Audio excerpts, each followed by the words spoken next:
What's going on, all you wild DC Comics enthusiasts? Your favorite Shazam enthusiasts back here for Cinephellas. I'm Logan Myers, my good man over there. And I'm Zachary Levi. Welcome tonight. We're here to review the brand new DC film. It's going to be separate, I believe, from James Gunn's upcoming universe. It's one of the last remaining films from the old regime, bringing back Zachary Levi and introducing some brand new characters.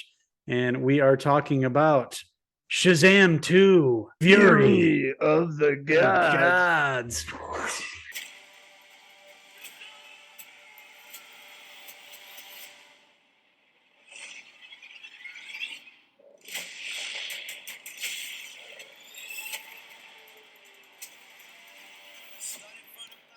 We got David F. Sandberg returning to helm the brand new sequel that just hit theaters. A huge fan of his, Lights Out. He did the first film, which I absolutely loved. Surprise sleeper hit of the year for me in 2019.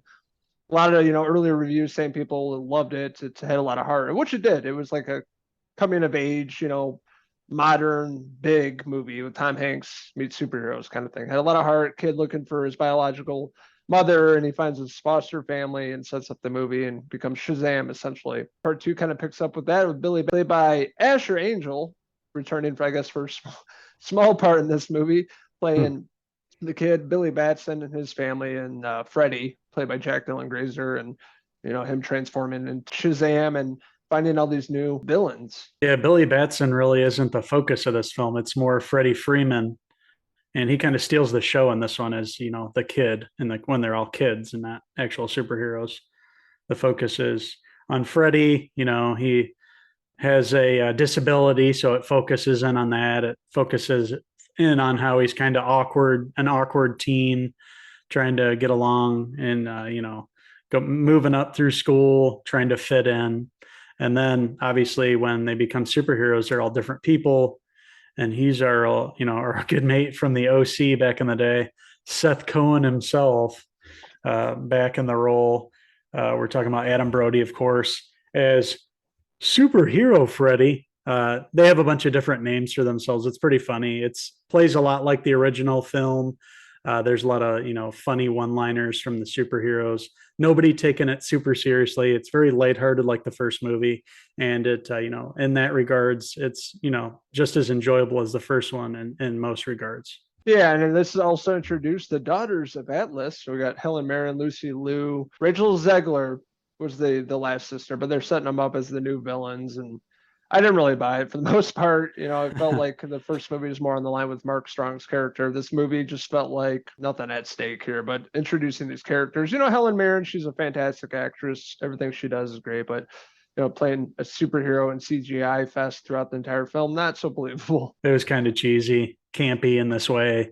Didn't really feel like it was, doing anything, taking anything away from the first film with Mark Strong character. It felt totally, completely separate, trying something new here, with Lucy Liu and Helen Mirren after the superheroes' powers, going after them. And you had Anthea, Rachel Zegler, obviously high school age too. She's working with the older Helen Mirren and Lucy Liu. They're all supposed to be sisters.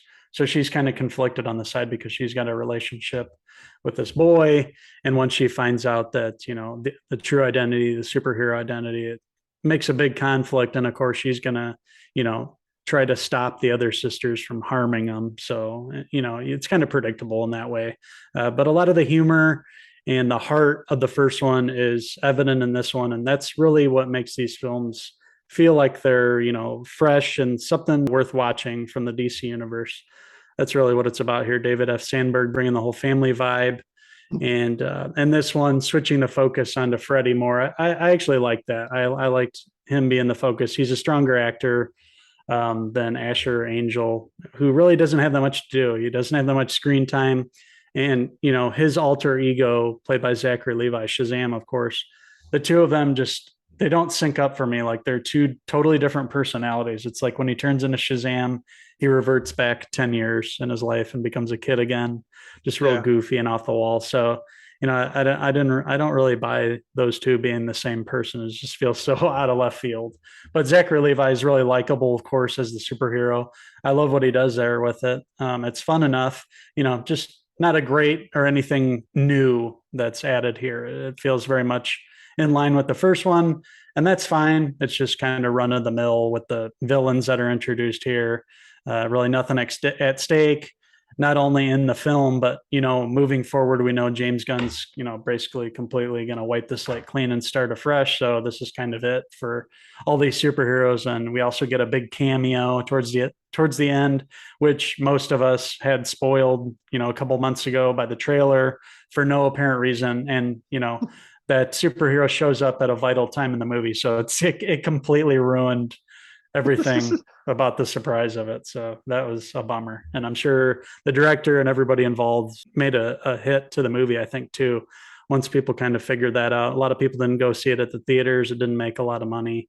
And I think that contributed to it. It's like they showed too much in marketing, and the big surprise spoiled, and people don't want to go out. There's nothing to look forward to anymore. They know all the secrets already. Right, when they give the whole fucking movie away in the trailer, what do you expect? But yeah, they totally played it safe in this movie. Nothing was on the line, like you said. Villains for me were the worst part of the movie. No, nothing worth fighting for except this staff with powers and things like that. And the family was fine. I don't feel like they were as good as the first movie. I mean, they still have the dynamic, but just I don't know. I didn't laugh as much as the first movie. There are some really funny bits in the movie. There's a part talking about Fast and Furious and family, which is hilarious. A few lines, but not as funny as the first movie. It just felt like it was missing all that heart you had in the first movie, which a lot of sequels fail on. They can't bring that back, the same magic that you have in the first film. And this one kind of falls in that same area.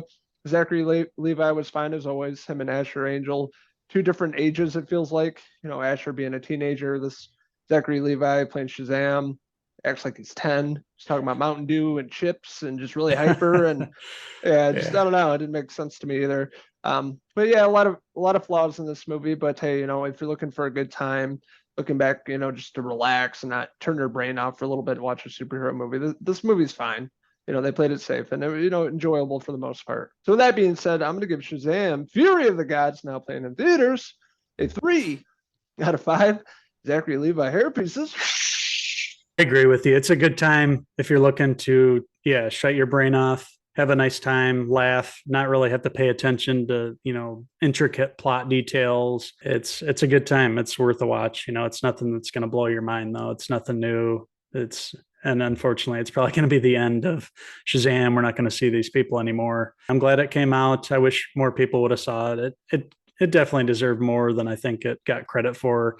I think the Rotten Tomatoes score was like 50-something%. It's not that bad. I mean, come on. It is what it is. It's kind of a run-of-the-mill sequel.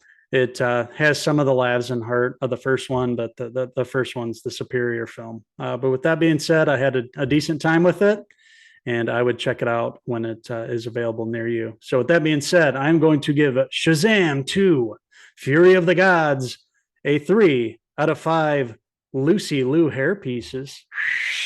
So I want to hear from all you villains out there. What did you like about Shazam: Fury of the Gods? What didn't you like about it? What's your favorite movie in the DCU? Let us know in the comments below, and don't forget to subscribe. Also, check out these wild hooligans on Facebook, Twitter, and Instagram, and our website, Cinephellas.com, for the latest, greatest TV, movie news and reviews. So we want to hear from you guys. What did you guys think of Shazam: Fury of the Gods? Did you guys enjoy it more than us?